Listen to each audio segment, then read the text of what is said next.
America sent money before it sent soldiers to Europe. Billions of dollars crossed the Atlantic in complete silence, long before a single shot was fired in an American uniform.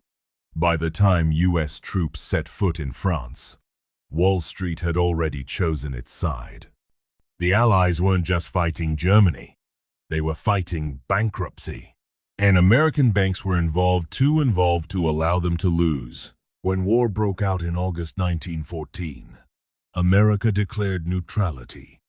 President Woodrow Wilson said the country would remain neutral in thought and in action. But neutrality is only possible if you have nothing to lose. And America had a great deal at stake. Britain ruled the seas. Germany was under blockade. Global trade routes changed overnight. America suddenly found itself at the center of a collapsing supply chain. For Wall Street, this chaos was an opportunity. European nations desperately needed steel, grain, oil, and weapons. The only neutral economy capable of supplying them at scale was the United States.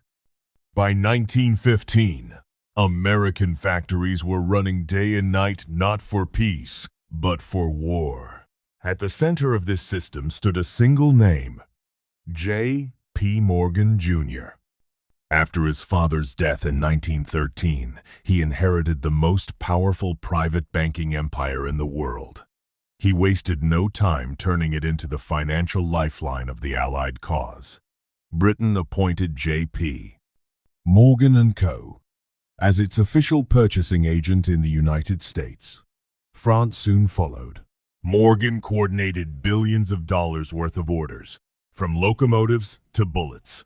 He took commissions on every transaction. On paper, America was neutral. In reality, its economy had become part of the Allied war machine. But there was a problem. The Allies were running out of money. By late 1915, Britain's gold reserves were nearly exhausted. Tons of gold had already been shipped across the Atlantic to pay for weapons. Photographs from the period show gold bars being escorted by armed guards through New York Harbor, and Empire's treasury crossing the ocean to keep its army alive. When the gold ran out, credit took its place. In 1915, Morgan organized a $500 million loan, the largest in history at the time. Within 2 years, that figure exceeded $2 billion. For comparison, the entire U.S. federal budget that year was not even half that amount. America's financial future was effectively tied to an Allied victory. If Britain or France lost, those debts would be wiped out. Wall Street would collapse, dragging the American economy down with it. Everyone in Washington knew it. Neutrality was no longer realistic. To the public, however, it was still called Europe's War. Memories of the Civil War were fresh.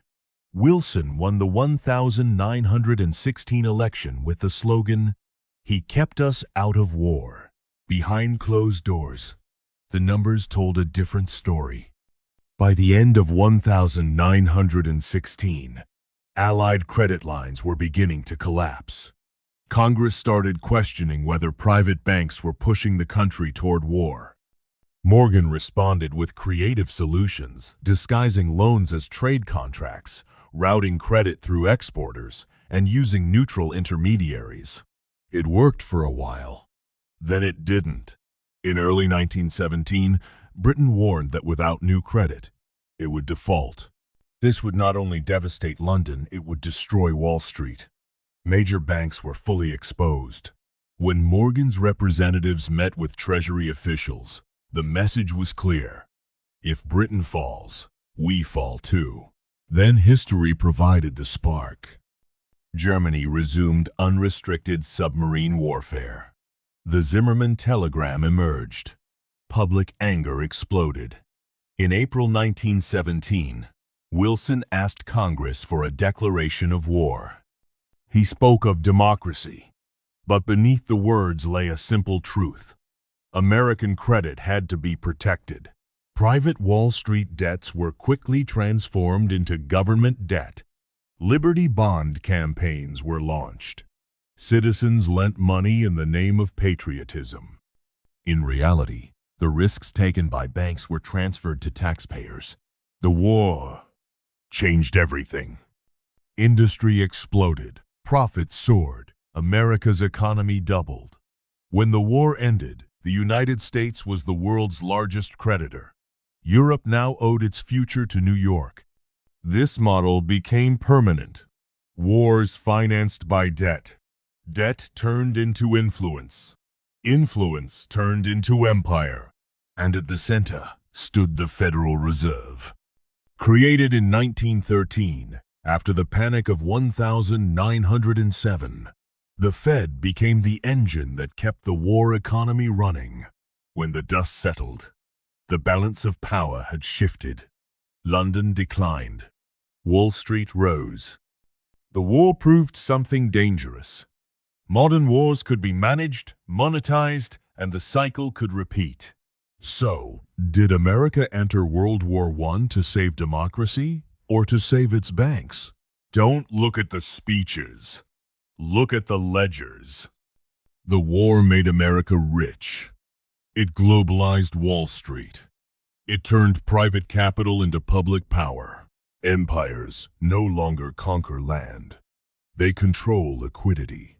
Flags change. Balance sheets win.